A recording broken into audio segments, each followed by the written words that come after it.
मुझे मेरी बात तो सुने आप। मैं आपको इस तरह इजाजत नहीं दे सकता अंदर जाने की। बात तो सुने मेरी।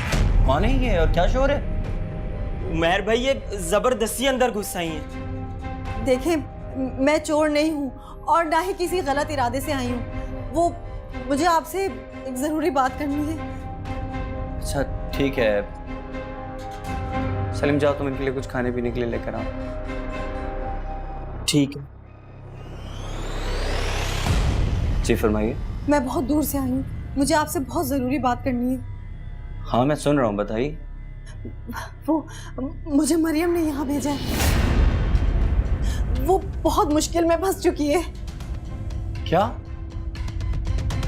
दरअसल बात यह है कि पुलिस वाले उसको पकड़ के ले गए थे। उसने कुछ नहीं किया, वो बेकसूर है। प्लीज उमैर उसे बचा ले।